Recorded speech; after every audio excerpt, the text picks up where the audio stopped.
So thank you very much, Brenden, for joining us once again. It's been wonderful hearing the feedback from everyone on how much they're getting from your talks. I'm going to hand over to you. A reminder to everyone, if you've got any questions for Brenden, please do add them into the chat. And I've always been trying to write scribbles of notes to things to try and build. I was going to say catch you out on, Brenden, but that's not fair. Of building on to draw more and more wisdom out from. So over to you, Brenden. Yeah, sure. So for those of you who I haven't met before, or who are joining for the first time, my name is Brenden Thompson, so self-isolating in London. And if you joined last week, I let you know that I was suffering with COVID, but soldiering on. And so my wife and I, we've both been self-isolating because we had caught the virus. We're on the mend now. So thank you for any prayers and support that people have offered at the time over these weeks. So we're on our third session. So I just invite you, wherever you're watching this, wherever in the country you are, if you're in your living room or if you've kind of got it on your phone and you're just kind of sitting in bed, to just relax. If you haven't already, as you're listening to this, get a cup of tea. Just sit back and relax, or sit in your couch and relax. However you're watching this, we want this to be a kind of enjoyable hour. So even if you've just had dinner, or if I'm the thing that's keeping you from having dinner, to just relax. This is going to be an enjoyable hour, particularly because of our theme of talking about fellowship, so being an expert in humanity and an expert in friendship. I work for an organization called Catholic Voices. So the dream of Catholic Voices, founded when Pope Benedict was coming to the UK in 2010 for a papal visit, was how do we have good Catholic spokespeople, especially lay men and women from all walks of life. So not just those who you would expect to be spokespeople, so, like bishops and priests and religious brothers and sisters, but how do we take ownership of our baptismal call to be salt and light in the world and to be leaven. So Catholic Voices for over 10 years now has been trying to equip particularly lay people in being a disciple in the modern world and what that looks like. So it's a great pleasure to have been invited by Joe for the Diocese of Nottingham to do these series on being a disciple. Why are we doing this series? So just a reminder, we're doing it because being a disciple doesn't happen accidentally. It's kind of intentional. So if you're investing these evenings, if this is your first or if this is your third, this is an investment. This time of being forced to, in a sense, go into the quiet place. Jesus often went to a quiet place. We're being forced into a quiet place, and hopefully this is a place not only of suffering, no doubt, for many, but hopefully of growth, where we can still grow in intimacy and in discipleship with God, where God's grace surprises us in new ways. So we've taken as our structure for these 4 weeks the structure of the Catechism, because it really offers a great model for what the principles or the areas of being a disciple are. So in our first week, we looked at being a disciple of the Word. So making sure that we're a servant of the word, that ignorance of scripture is ignorance of Christ, as St. Jerome said, so that we're getting to know Christ, which is ultimately the purpose of being a disciple, to get to know Christ. So we become a disciple of Christ through the word. Last week, we looked at living a liturgical life, so growing closer to Christ through through living liturgically, because the sacraments are more scarce in these days, harder to get to Mass, harder to have confession and receive sacraments in the ordinary way. So finding creative ways of taking ownership of living a liturgical life daily, weekly, yearly in our homes, and making the mystery of Christ, water the roots of our souls in new and interesting ways. How do we do that in our home and take ownership of living a liturgical life? And in this week, we're going to be looking at the third element of being a disciple, a modern disciple, and that's the area of fellowship. So as with previous weeks, I'll start by just giving a few principles. So I've got 5 principles. It's kind of talking points really to stir some reflection. And then we're always keen to take some questions. So if you've got questions, do just kind of keep a mental note of them or write them down. Put them in the comments so that Joe can see them, and we can have a little bit of a discussion afterwards.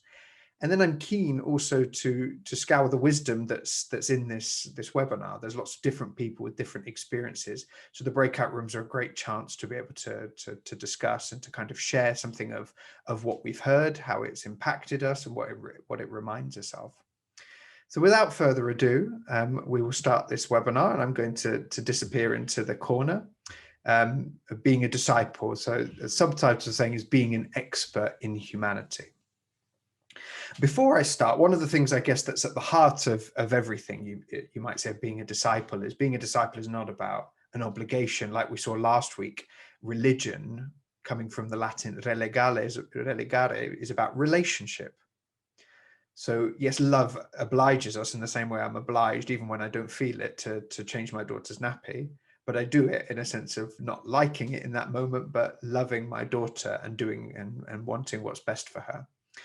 So let's think about the kind of centrality. We say God is love, and we talk about, Christianity is about growing in love. But what is love? I want you to just in your mind, just kind of for yourself, think about, if you were asked on the spot, what is a definition of love? How would you describe it in a sentence? So, thinking about that line of Christ where he said, to such as these is the kingdom of heaven inherited, talking about being like a little child, I've collated a number of answers to this question, what is love? How would we describe love? Because I think it's at the heart of this question of being an expert in humanity. We are made by love, for love, with love. So how do we understand this concept of love? So out of the mouth of babes, I've got some ways in which young children have responded to the question, what is love? So to see something of their wisdom. So this session is how to be a disciple of fraternity. And the first way, let's look at what love is. This is Rebecca, age 8, says, when my grandmother got arthritis, she couldn't bend over and paint her toenails anymore. So my grandfather does it for her all the time, even when his hands got arthritis too. That's love. Very, very, very sweet. Carl, age 5, says, love is when a girl puts on perfume and a boy puts on shaving cologne and they go out and smell each other. Interesting. Chrissy, age 6, says, love is when you go out to eat and give somebody most of your chips without making them give you any of theirs. It's very, very sweet. A form of love, although I'm not sure both sides might agree. Terry, love is what makes you smile when you're tired. That's very, very sweet. Danny, age 7, love is when my mummy makes coffee for my daddy and she takes a sip before giving it to him to make sure the taste is okay. So I wonder whether any mummies and daddies out there, just check whether it's food or coffee, just to make sure it's okay. A great act of love. Bobby, age 7, love is what's in the room with you at Christmas if you stop opening presents and listen. Very, very profound. Tommy, age 6, love is like a little old woman and a little old man who are still friends even after they've known each other so well. Yeah, some really profound answers from these very, very young children. Claire, age 6, says, my mummy loves me more than anybody. You don't see anybody else kissing me to sleep at night. Elaine, age 5, love is when mummy gives daddy the best piece of chicken. That does sound like self-sacrificial love. Lauren, age 4, I know my older sister loves me because she gives me all her old clothes and has to go out and buy new ones. A great sacrifice, no doubt, for Lauren's sister.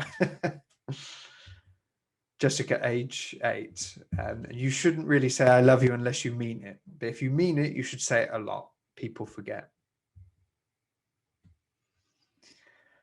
I think some very sweet responses there of thinking about what is love.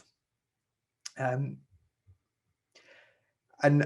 I recently noticed when I talk about love, and in this kind of profession where I talk a lot about Christian love, I talk about love a lot. I noticed that, and even in some of these responses, some of them are very sweet and do hit at hit around the target of love. But a lot of the times when people say they love someone or something, or talking about love, what they're actually saying is that they like someone or something. And I noticed this difference a year or two back. I was giving a talk in Liverpool, and I got in the taxi, and as often happens to me in a taxi, they ask me, oh, what do you do? And I say, I talk to people about Jesus for a living. And sometimes it invites conversation, sometimes it immediately closes it down. But this time it invited conversation. He said, oh, okay, so what were you doing? And I said, I was, giving a talk about how do you talk about your faith? I am Catholic, so how do you talk about your Catholic faith with someone? And at the end of it, even if you don't agree, you can still show that person that you love them. How can you have civil disagreement? And he he questioned, he said, oh, that's okay, but you can't love a stranger, can you? He says, and he was questioning, saying that you want to show them that you love them, which he thought sounded a bit odd. Then I thought about that, and I thought, no, I doubled down on we want to show them that we love them. And I kind of noticed this difference between two different types of, or a type of love. So I said, or this between love and like. So instead of asking him what he thought love was, like asking what these children, he said, I asked him what he thought love was, giving a one sentence definition. He said, like a strong feeling of attraction or desire that people have for each other. And I was like, okay. And I was thinking in my head, not as profound as some of these children's answers, but I was thinking, yeah, that's a kind of general answer. People said, what is love? They say strong attraction, feeling, desire people have for each other. And I gently challenged him, saying, I think that's, you can describe that as liking someone. And I created this distinction. I said, did your mother ever tell you, I love you, but I don't like you very much at the moment? So loving someone doesn't necessarily mean you always have a strong desire or feeling of attraction, or, that it's a pleasant feeling necessarily all the time. Sometimes love is, loving someone in a difficult situation, or doing something difficult because you love that person, making hard choices, especially when you're raising children, or even, if they're older, like doing something that you don't want to do to the person, but is the best thing for them. If it's only based on emotion, if it's only based on a strong feeling, when the feeling goes, do you not love that person anymore? So I offered a different definition, and what I would say, and this definition was getting from St. Thomas Aquinas, the very famous 12th century, 13th century Dominican theologian. And he said something along the lines of, love is willing the good or wanting the good of the other as other. But what I said to him is, I said, the Italians have this phrase. I've said it in Italian because it sounds nicer in Italian. When Italians say they love you, very often they'll say ti voglio bene. Ti voglio bene, which means I want what's good for you.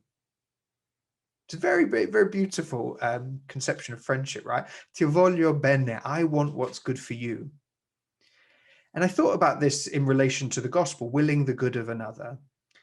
If this is what love is about, it means we can love people, even our enemies. So when Jesus challenges us to love our enemies, he's not saying, have a strong feeling, like even though you actually hate your enemies, you just pretend like you like them. But no, we can will what's good for them, want what's best for them, even if we don't like them. And sometimes that person might be so irritating, willing the best for them is staying a million miles away from them, because you might do something that you might regret.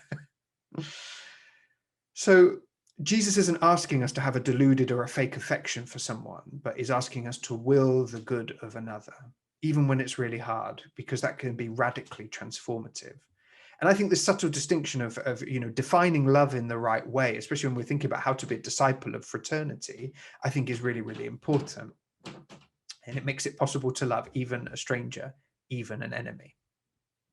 So that's the first principle, I would say, of being a disciple of fraternity. So ti voglio bene. You have to want what's good for the other person as other. Let's go to the second principle, which I would say is friendship is the ordinary forum of discipleship. So this whole course is about discipleship. What does discipleship look like? It looks like friendship. If you're trying to evangelize someone, which is often what we're trying to teach people in Catholic Voice, like how do you share the church's story with someone? Often conversation is the best learning context and environment. It was really essential for Jesus. He chose with his disciples to have this intimate, close quarter contact with them. There was real proximity in discipleship. So discipleship doesn't happen in a crowd. There's appropriate times and reasons for that. Jesus did have the big speeches. He often talked to the people by the lakeside, or there was the feeding of the 5,000, or there was the Sermon on the Mount. But discipleship, which people have estimated is 75% of the gospel, is close quarters. It's a small group of people, it's with the 12, or sometimes just with 3, with a small group of others. Pope Francis often uses this language of proximity, of closeness, of friendship, in talking about discipleship as accompaniment. You may have come across this word, and I think accompaniment really is key to discipleship. And accompaniment, if I had to say what accompaniment is in a sentence in a Christian context, it's meeting people where they're at and leading them to where God wants them to be. It suggests a journey. Accompanying is not just meeting people where they're at and leaving them where they're at. There's a sense of growth and progression, and growth happens in, most, especially in friendship. If you think of all of the most important experiences in your life of growth, they probably involve other people in some way, whether it was a lecturer, a tutor, a family member, some real process of grieving. There's always, we're social creatures, there's always this element of other in there, especially when we learn some of our most profound lessons, because all of the most profound experiences in life are related to relationship. So accompaniment is key to discipleship. Friendship allows us in the context of discipleship to be able to modulate how we're speaking. If we want to communicate about the faith with people and we're doing this discipleship, if we know them better, we'll communicate it better. In the same way, it's about intimacy, right? Friendship is about intimacy. So in the context of discipleship, ultimately, we're disciple, Christ is master. It's about developing that friendship and that intimacy that we see the disciples had with him. And through the word of God, through the sacraments and through liturgy, and through the way that we relate with one another, Jesus is calling us into that intimacy, the intimacy of being part of the family of God. He's calling us into that friendship. And Christ was so committed to this, he made some extraordinary choices in the gospel to do with fraternity and fellowship. There's a scene just before Jesus sends just before he goes into Jerusalem. He has to get the donkey for the ride. And he sends 2 disciples to go and get the donkey. Now, I've often thought, is getting a donkey, that's a one-man job. You don't need 2 people to go and do it. But Jesus sent 2 people. He often sent people in twos. And actually, when there was the commissioning after the ascension, he sent people in twos. It's not because the person couldn't do it alone, but it's just this radical call to communion with one another.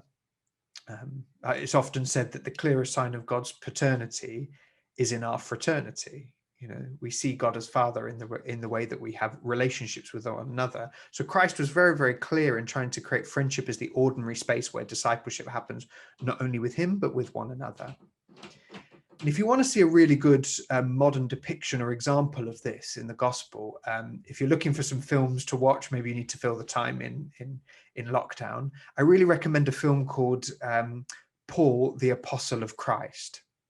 Now, it's made by similar people, or similar members who made The Passion of Christ. I think it's available on Amazon if you have Amazon Prime Video, or if not, you can order it. But yeah, Paul, the Apostle of Christ, one of the main actors in it, Jim Caviezel, plays Luke, the gospel writer, and another actor plays Paul, but Jim Caviezel played Jesus in The Passion of the Christ, so it's got a similar cast as well.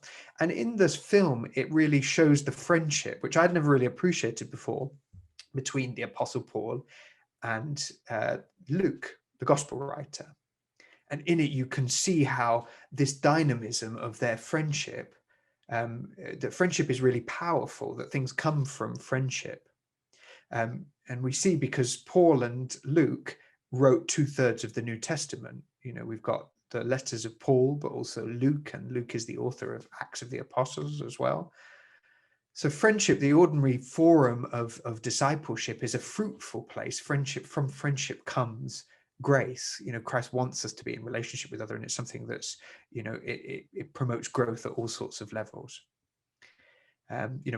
This is the power, I think, of friendship in God's plan. That's why Jesus, towards the Last Supper, he called his apostles friends. Says, "I call you friends because you know what the Master is doing." So as we grow in intimacy with Jesus, we're growing in friendship with him, and that's why the early Christians used to use the term. They went by many things. They called themselves the Way, but they also called themselves the Friends. as a synonym for the church, which I really like as a thing. We are the friends, like a company of friends. So discipleship is about growing in friendship. Our vocation, in a sense, is to befriend each other into heaven, to try and get each other into heaven. If you're a husband and wife, of course, you do that in a particular way for your spouse, or for your children if you're a parent, or for your grandchildren if you're a grandparent. But also, we're called to do it for one another as well. So how do we develop that? We'll talk about that a little bit in a second. But just seeing friendship, the value of friendship in the life of discipleship. The third principle, I'd say, is what we call the platinum rule. The platinum rule, and let me explain. We've all probably heard of the golden rule, right? What's the golden rule? The golden rule is do unto others as you would have them do unto you. And this isn't something that Jesus created, although he's kind of famous for having said it. But it's wisdom that we find in the Old Testament, and even in other places, like in the writings of Confucius, you see a kind of similar principle, the golden rule. I noticed in the Gospels a long time ago, in part of discipleship is learning to be like Christ, to be Christians, to be little Christ. So we have to learn to love like Jesus loved, and that's what discipleship is teaching us, right? To love as Christ loved. So it's not only loving other people like the golden rule, do unto others as you would have them do unto you, but Jesus surpasses the golden rule, which is why I call it the platinum rule. And we celebrate this on Maunday Thursday. The phrase Maunday comes from the Latin mandatum, which means commandment. So Jesus says, a new commandment I give to you, that you love one another as I have loved you. So he's saying it's not just good enough, in a sense, or for his disciples, those who want to grow in friendship with him, it's not just good enough, to do unto others you would have them do unto you, but to love people as Christ loved them. And then he goes on to say, by this, all men will know that you are my disciples, if you have love for one another. So Jesus is saying the platinum rule is the key to discipleship. How do you recognize a disciple of Christ? It's in how we love. Faith isn't just an abstract set of beliefs. It's an invitation to enter into friendship with God. But it's also an invitation to enter into communion with those who love Christ, his church. And it's also an indication, like if what we're going to be tested on, the ultimate test when we die is not going to be based on how much we know, even though theology is very, very important, done lots of study, but our salvation isn't going to be dependent on how much we know, but how much we love. We're not getting into heaven based on how much we do, good as it is to do stuff and to serve, and how much we make, but how much we love. So we need to see not only and this is where we grow, when it comes to fellowship, it's not only just about being in fraternity with one another, so the friendships that we have as church that are obviously required, but it's also about solidarity with the poorest of the poor. And so I think this is the kind of next principle, and I'm borrowing language here from Pope Francis, but really to talk about, I guess, kind of why it's important to talk about Catholic social teaching when we talk about growing in fellowship and fraternity. So this phrase, or this idea, the fourth principle, I'd say, is vaccinating against indifference. Vaccinating against indifference. So I'll explain what I mean a little bit more. But let me start with thinking about one of the principles of Catholic social teaching. So this is the social teaching of the church, the radical call to love God. What did Jesus say the two chief commandments were? To love God with all your heart, soul, and mind, to love your neighbor as yourself. And in that we find the whole law encompassed, the platinum rule, to love as Christ loved. And if loving others is the marker, as we've seen, if it's the criteria by which we'll be judged, we need to go intentionally, I would say, after solidarity with one another. So solidarity in the Christian sense, and this is one of the principles of Catholic social teaching, it's a principle of solidarity. It's more than just a feeling of unity, like we're all part of the same church, we're all part of the same club, or we have some agreement or feeling of action among one another. As important as that is, and solidarity isn't just about having a sense of compassion for the poor, as good as compassion is. And it's not just a distress at misfortune or injustice. Again, as good as that moral instinct is, solidarity goes beyond a sentiment, and it's to try and really move us away from the structures of sin in the world to the structures of solidarity. Sin divides, and a recognition of our God-given identity unites. Because even in a world where, because of technology, we're more interconnected, because of original sin, that doesn't necessarily translate into solidarity. I don't think many people need much proof of this point. We're aware in which the ways that media, not only social media, but other kinds of media, are causing more fragmentation. We have an opportunity as Christians, I think, to offer a deeper vision of solidarity, a vision that ultimately finds its fulfillment in Jesus of Nazareth, who was one with humanity, even to the point of death on a cross, as we read in St. Paul's letter to the Philippians. It's in Christ, and thanks to him, in society, despite all of the contradictions and ambiguities, we can be rediscovered as a place of life and hope, a sign of grace that continually is offered to humanity, an invitation to higher forms of sharing and togetherness. It's Jesus who makes the connection between solidarity and charity shine all the more brightly.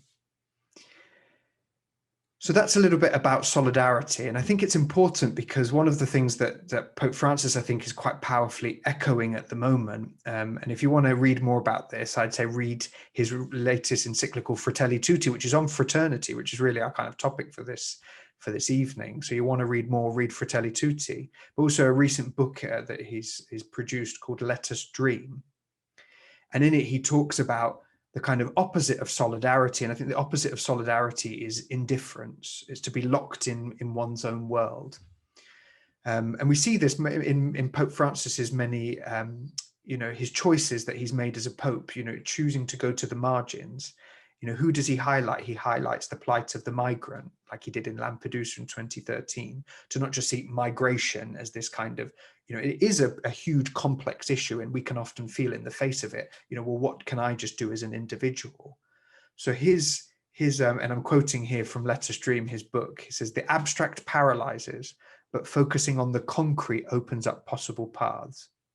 So it's always like, what is the name? What is the face? Give this person a story. It's hard to deal with a whole mass of statistics, but we can deal with a person. And it's trying to, it's almost like an antidote. So using this idea of vaccinating against indifferent, there are many pandemics in our world.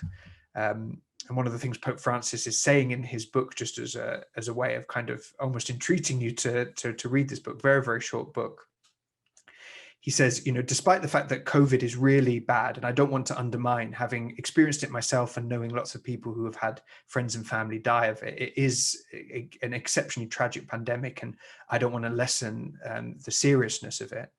But Pope Francis offers an interesting reflection in the book, which is that the COVID crisis may seem special because it affects most of humanity, but it's only special in how visible it is. There are 1,000 other crises, he says, that are just as dire, but far enough away from us that some of us can act as if they don't exist. And the kind of examples he gives are wars, production and trade in weapons, hundreds of thousands of refugees fleeing poverty and hunger, climate change. Not to diminish anyone who's died of COVID, but it's striking, I think, and one of the things he draws attention to is that in 2020, over 2 million people have died of COVID. But in roughly the same period in 2020, 9 million people have died from hunger, which is more than, COVID, AIDS, malaria, and tuberculosis combined. So again, it's not to diminish the seriousness of COVID, and in many ways it's been striking and remarkable. And Pope Francis does say the way that we've come together and this outpouring of fraternity and how we treating this seriously. But there is a kind of indifference to other pandemics, and so I'm hoping, in a sense, or part of the thing of fraternity, they'll know we are Christians by our love, is that our own suffering because of this pandemic ought to awaken within us, resensitize us to the needs of others, and how can we be more open to others. The gospel, I think, is the antidote to fragmentation. The answer to fragmentation, that's caused by many, ultimately original sin, but in all of the different solutions that society offers, we need to show people the path of fraternity. I think that's one of the things Pope Francis is really saying quite strongly at this time in relation to fraternity, particularly giving a face and a name to those who are suffering. And finally, the fifth principle I'd say before we open up to some questions is to invest in your tribe. Invest in your tribe. And this is one of the things I'd really love to help people to kind of ponder or reflect or to think about. Invest in your tribe. I'm getting the idea of a tribe, like, within the Gospels, we think of the 12 tribes of Israel. Jesus was in the tribe of Judah. And, a tribe was a very, very strong thing. You think of the Israeli idea of a kibbutz, it takes a village to raise a child. I'm often reminded in the Gospels of how Jesus, when he was a teenager, we read that he got lost for 3 days. Now, I don't know if you've ever thought, like, how did he get lost for 3 days? Like Mary and Joseph, that's some terrible parenting. Like, I just didn't notice he'd gone for 3 days. And in reading more about this scene, it's because there's tightly knit bonds within these tribes. Who's traveling most likely in a kind of caravan, so there's many different people. So, the difference in a sense between one parent and the next, of course, your parents are important, but the whole tribe, in a sense, there's this just familial sense of tribe that we just don't have a quite the same reference point to. So I think it's a very, very kind of beautiful thing or it ought to raise the question in us is, who is our tribe? Many times in the past, we've relied on certain institutions like, the parish and school, and to almost in a sense to foster those communities for us. And I think that's important. These places do still have that function and should do that, but we can't rely on them in the same way, particularly as the pandemic is changing the landscape of how we knit fraternity. So I think we really need to say, and I'm conscious of this as a parent of a young dad, like, if it takes a village to raise the child, where's my village? Where's my tribe? And I think we have to, we know all sense that the bonds of belonging are kind of in society are kind of ripping apart.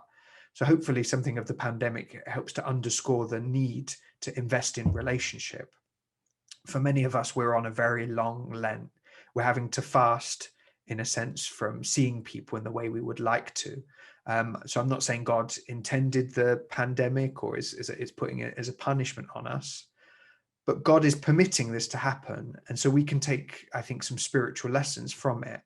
And one of the lessons I'm certainly taking from it is not, I will never take a hug for granted in quite the same way, and seeing friends and family.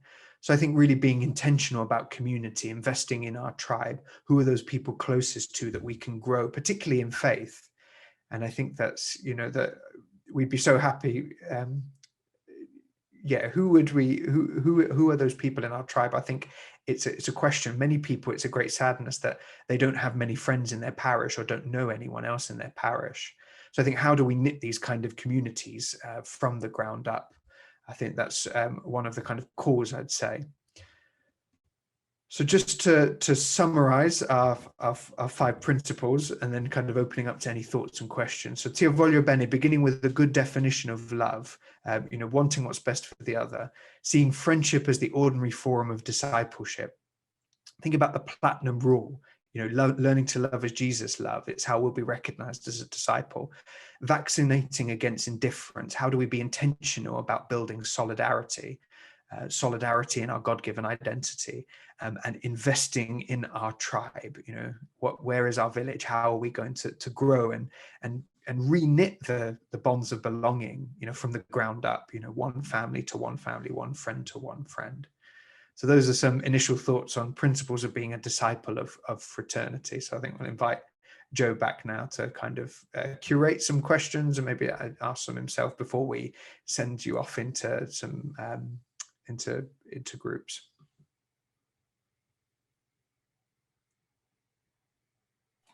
Thank you very much for that, Brenden. It was really, really thought-provoking. I hadn't heard that. The 9 million really kind of struck me. Immediate thought is of just like, that's countries wiped out. If we consider some populations, it's really causes you to think. How do we not get paralyzed in these moments when we think about, have you said there about how the I think it was point 4 about the vaccination against indifference, because no point may not be indifference, but that sense of powerlessness, like what can I do sat in Nottingham, or someone sat in Leicester, or even as far flung as Scunthorpe? How do we gain power? Well, not gain power, but how do we allow the Holy Spirit to work with us in those situations? So one of the things I think that vaccinating ourselves against indifference, so it's saying, what is the antidote? The antidote is the gospel. So being part of this course, one of the things that we can do to vaccinate ourselves against indifference is really to think and to pray about these elements of discipleship that we're growing with. So how do we encounter the Lord more deeply? We encounter him through his word, through his church, through the sacraments, through liturgy, through one another. So those are the ways in which Christ is inviting us to vaccinate ourselves against indifference. And I think the practical outworkings of that are that we see people differently when we see people as with a God-given identity. And it's something that doesn't come naturally to us because of original sin. So it's something that we need to kind of grow into. And it's not something that's it's a given, because I'm feeling particularly charitable one day, I might not the next. So there is a kind of needing to be firmly committed to growing as a disciple, and the practical outworkings of that with others. So one example, I think, of what this might look like, I'll give a concrete example, which is I was with my brother. This was, before the pandemic, so maybe early last year. And I was visiting him in his flat. He lives in East London. And by the Londis that was across from his flat, there was a homeless guy sitting there, and we kind of both walked past him. And I went back, and there was just something that tugged in my heart to say, I went through the kind of like, oh, I shouldn't do something for him, or I shouldn't give him money because he might do something with it. And I thought, that's not for me to say. I just talked to him. So I said, hey, you're right, mate. What's your name? Asking him his name. A very tiny thing, but it's a rehumanizing in, much of our kind of cultural context. What does ideology do on social media? It dehumanizes us. It turns us into groups rather than individuals. So what does not being paralyzed, it means going into the concrete. Now, we can't do everything, but there are opportunities. And if we have the eyes of grace to see differences, we see need everywhere. So that was just a very small example of seeing a need. I said to him, what's his name? He said, Paul. And I said, what do you need, Paul? And he said, honestly, I need some washing up tablets, like he wanted surf. And I was like, that's sufficiently random enough that it sounds like you probably need that. So I went in and bought some surf tablets. And my brother is an atheist, and the only times that the gospel has ever really, raised questions in his heart are in those times where I think, I've done something for the homeless, not because I'm trying to impress him. I would do it regardless of whether he was there or not, or sometimes not, depending on the situation. But I did in that moment, and it caused him to question. He started kind of doing some of the externally processing some of the stuff I was thinking, which was, I don't give to him normally because, he might spend it on drugs, and I don't know what he's going to do with it. And I said, Kieran, it costs him nothing. It costs nothing to ask his name. I think there's that idea of, and I'm not saying, you solved all the world's problems by asking a homeless person their name and things. We're being called to work with one another to, defeat the structures of sin, in a sense. Solidarity, doing things together, and we can do more together than we can do alone. So social action projects are really, really important.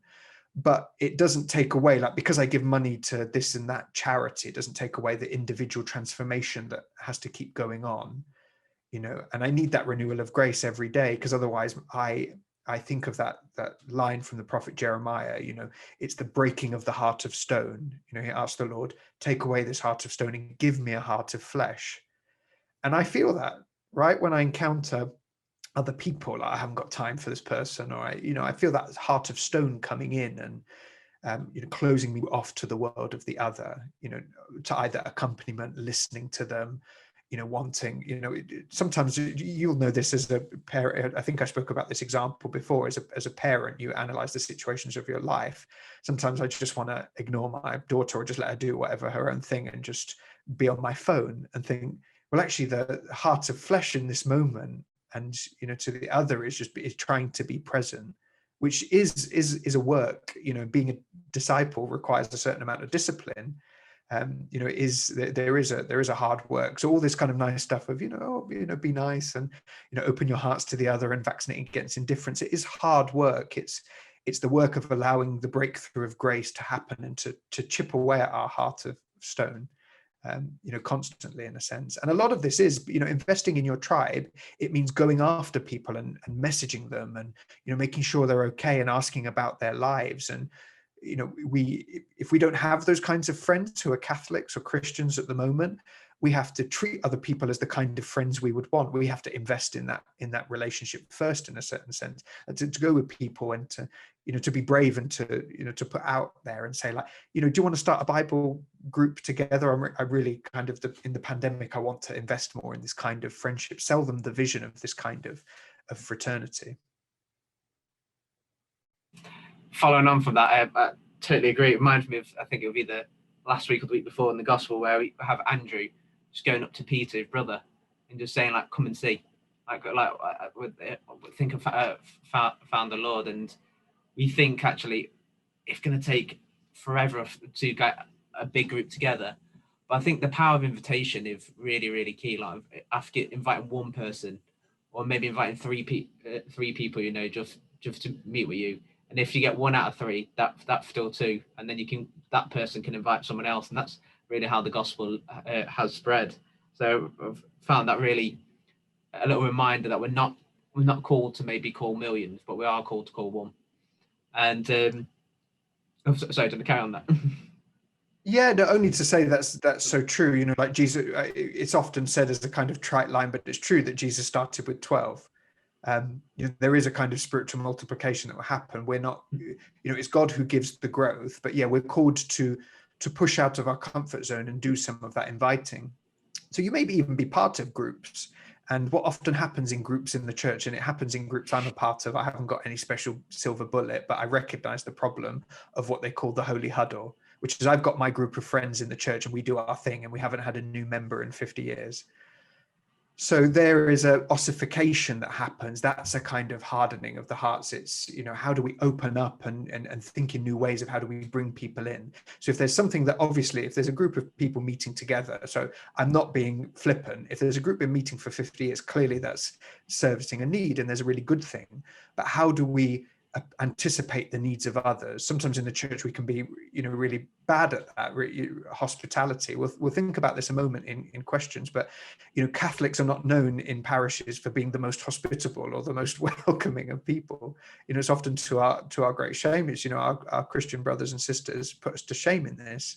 If you go into some Christian churches, you'll get really, really warm welcome. People ask your name, miss you if you're not there, which, some of those things sound like very, very basic, but if they know that we are Christians by our love, what does radical hospitality look like? Not only in your small groups, kind of challenging yourself and making sure that there aren't cliques, and the kind of behaviors that we exhibit and the questions we ask, all of these things, we just challenge. So it's asking ourselves, in a sense, to have new eyes, to ask Jesus to help us to love as he loves in these moments. So not only in welcoming and hospitality in our groups and in our parishes, and kind of in a sense what we're going to be called to do in the Diocese of Nottingham, regardless of anywhere else, is to help parishes to do this again from the ground up, because many will have lapsed because of COVID. And given that that's the case, how do we reconstitute and reknit these bonds of belonging again at the most local level? So maybe we can only have an impact in our parish, but I think we can have a profound impact if all of us take ownership about the need for being a disciple of fraternity. Absolutely, I couldn't agree more there. I think if that getting that perfect balance between having a group that supports us to grow, but also being ready to help others. And I think what you talk about accompaniment, it's not about just kind of staying at where we are, but continuing on. And sometimes we need to be accompanied. Sometimes we need to be the accompanier. And with that, do feel free to add any comments or questions into the chat. The final question for me to say, if the thing that really jumped out at me of those 5 principles is one core message of love more, like love more, love more. And each of those, I think, rings through, like calling us to a deeper and deeper loving. If not like money love, if the more we give away, like the more we have. So how do we deal with conflict with love when we're maybe trying to accompany someone, and how do we deal with that? I would say in bringing that person forward in love without kind of going in the straight away hell and brimstone preaching route. You know, in a sense, like one of the good follow-ups from this would be a good Catholic Voices session where we can do like a how to defend the faith without raising your voice, like looking at some of the principles of civil communication. So I'd love to come back and do some more work precisely on that. But just really, really in short, it's God is not calling us to be successful, but to be faithful. So in a sense, if I get it wrong, like I'm half Latin American, I'm very, and it comes out in conversations, particularly about faith, because I'm passionate about it. I start shouting and getting louder, and I don't realize I'm doing it. You know, you'll know this if you know Latin American people. It's just as a kind of instinct. And I'm not always the best judge, but success has almost nothing to teach us. So don't be afraid to fail, in a sense, is one of the things I'd say.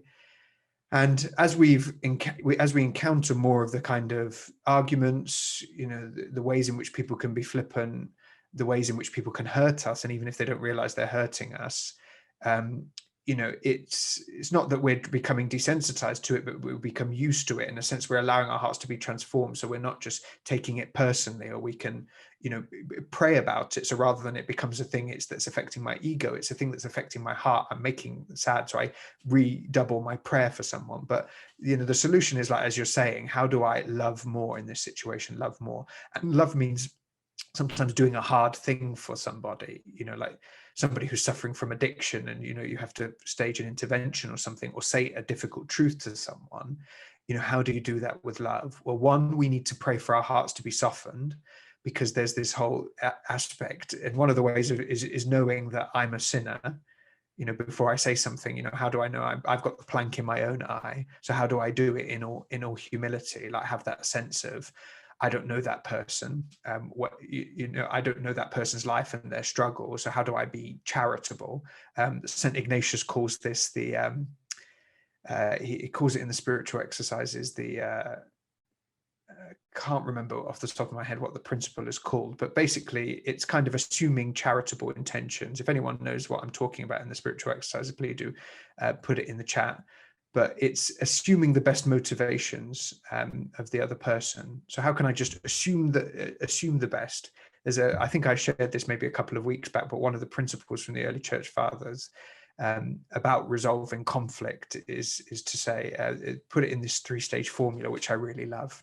It says, in essentials, unity; in non-essentials, diversity; in all things, charity. So we have to establish is what we're, and there's, you know, that's difficult. It's put in a kind of nice pithy way there, but, you know, there is a difficulty in deciding what's essential and what's non-essential. But, you know, trying to, you know, notice the Catholicity of the church, in a sense. Like, so if we're talking to other Catholics, sometimes we argue more with other Catholics than we do with non-religious people. So there's levels of arguments at that level. Like, how do I just be charitable about the things we share and the things we don't share? And even with non-Catholics or non-Christians, you know, how do I find points of common ground? How do I stay calm?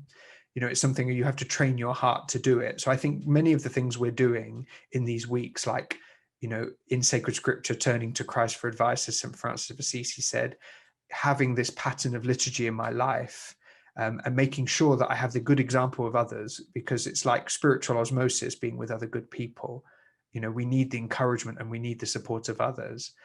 So I think those 3 things, like they're being part of this series and trying to invest in the reflections that are coming out of it, I think is a really powerful way, actually, of of tempering our own woundedness and our own way in which we're sinful. So maybe you don't struggle when like getting angry and passionate with people, but I'm sure you have other faults that, growing as a disciple in the Lord, deepening our encounter with Jesus will help to knock the rough edges off of.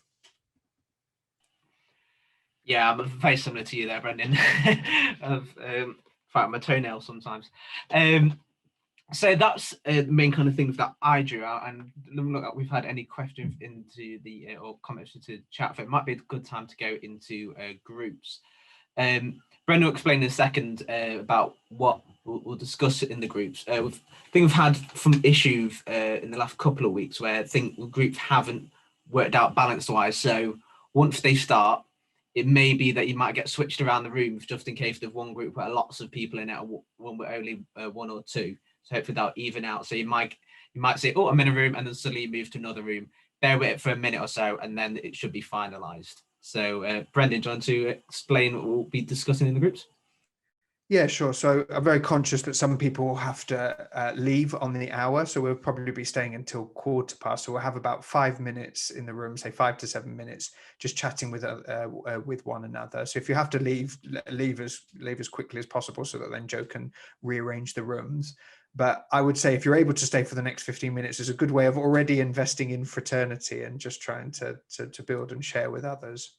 And what I'd like you to discuss is, of course, anything that struck you from the principles in general, but really to think about what has your experience of fraternity been like within a Catholic context. So maybe you've been a Catholic for a long time, maybe you've been a Catholic for a short time. What has your experience been like? Like, maybe you come from a parish where there is a warm welcome, and the experience I was talking about doesn't fit. Like, what's that been like for you, for good or for bad? Like being maybe welcomed into a group, or having a good RCIA process and then it stopping afterwards. What has your particular experience of fraternity been like? Good, for good and for bad. So it's not just a chance to say how rubbish everything is, but also the good points.